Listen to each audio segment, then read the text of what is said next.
A montage of photographs depicting students and teachers, a graphic of the Perkins logo and the words, Teachable Moments.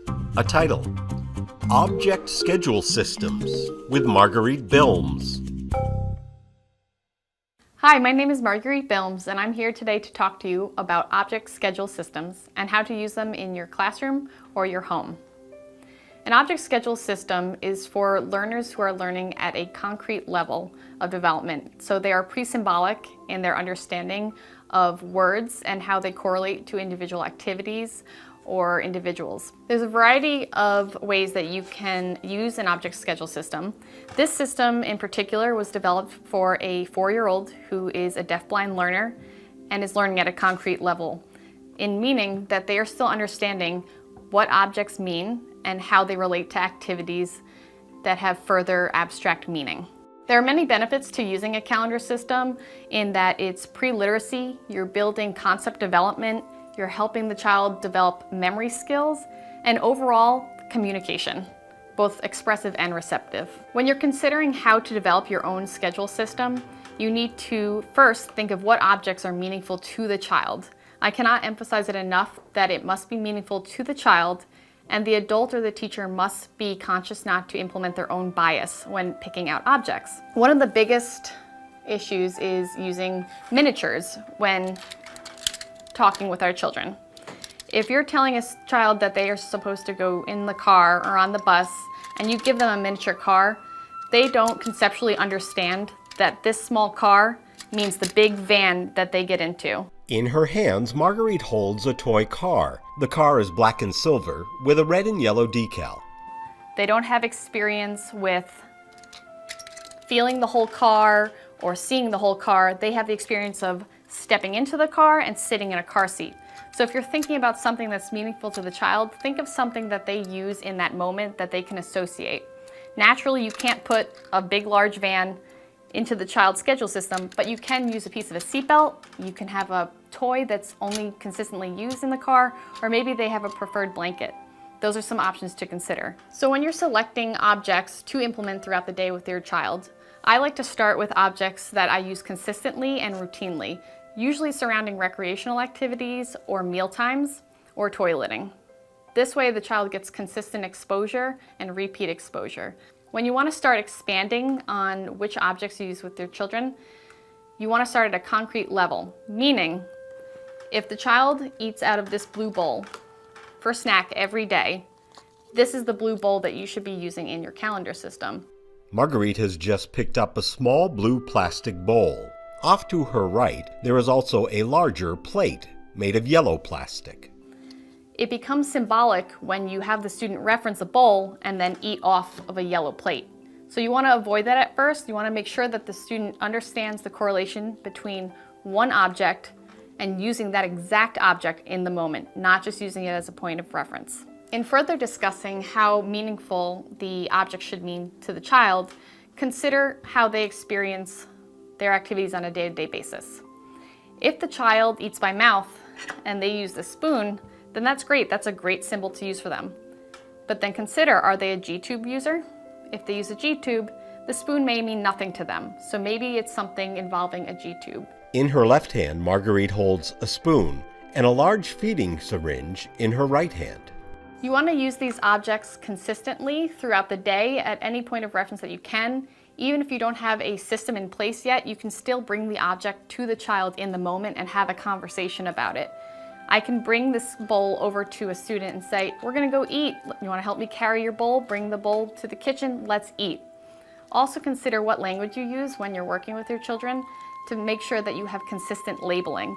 So do you refer to this as a snack time bowl, a bowl, your blue bowl, your round bowl? What do you call it? Whatever's meaningful to the child is fine as long as you remain consistent so that you're using the same words that maybe another teaching assistant, teacher, or educator will be using with the child. Once you've determined which objects you'd like to use with your child, you can then start thinking about the system.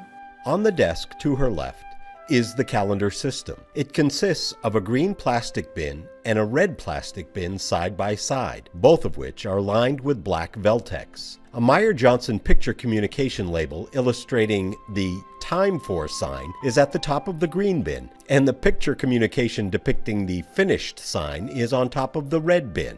You can either have a traveling schedule system, or you can have a schedule system that is in a set location that the child can routinely access and in a predictable environment. Initially, you don't want to overcomplicate the system, as the student is still learning how to use it, what's the meaning of it, and how to implement it. So we have a green start bucket, and as you can see, I've put a Mayor Johnson symbol that says time for on the top. This is not meant for the student to understand or access. It's for the educators to know which language to use when using the box. So we have a time for bucket, and then we have a red finished bucket.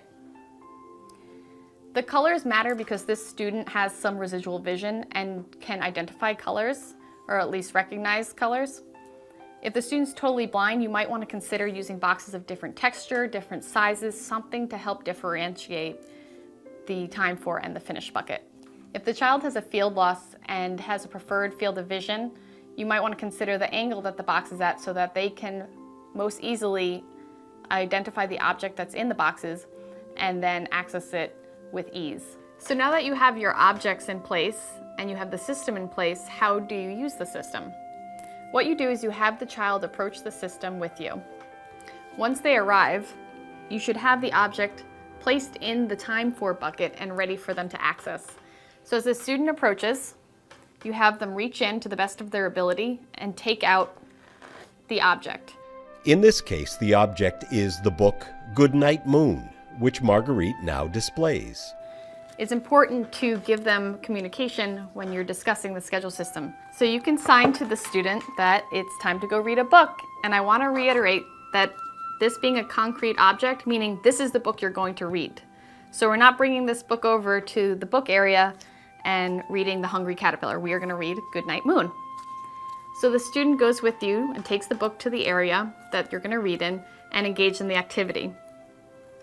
Once the book is complete, you can say, the book is finished. Let's go back to our schedule system. Have the student help you carry the book to the best of their ability.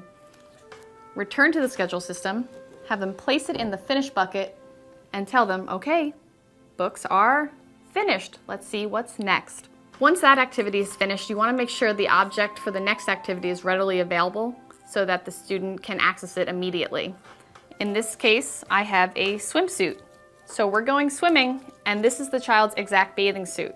This is the bathing suit the child will swim in, so we're making sure it's concrete and not symbolic. The bathing suit is placed in the green time for bin, waiting for the student and her next activity. So it's already in the time for bucket. So the student reaches in, removes their bathing suit, we have a conversation, it's time to go swimming, and then we continue to repeat the sequence as much as is appropriate for the child. We always want to make sure to go from left to right because this is pre-literacy skills. We want to start that left to right process, that motor planning. It's very important as down the line our schedule systems might increase and it will always go from left to right. If a child's not physically able to carry their items independently, there's a variety of ways that you can adapt. You can have them carried in a bag, they can carry it with your support, or you can carry it for them and just keep talking to them about the object as you travel. So even if they can't hold their bathing suit, I can hold it and say, I have your bathing suit, we're going swimming, and let them reference it throughout your travel. It's important to realize that while the schedule system was designed for a 4-year-old, that doesn't mean it's only appropriate for a 4-year-old. It's for any individual that's learning at a concrete level. So you want to make sure that the student's able to access their environment and communication to the best of their ability. You also want to make sure that the student has a strong foundation of concept development before you move on to the next step in symbolic understanding. The length of time it takes for a student to master their object schedule system depends on the student. There is no set time. Ultimately, we want to make sure the student understands objects in a variety of forms before they move on to the next level of abstract learning. And that's today's teachable moment.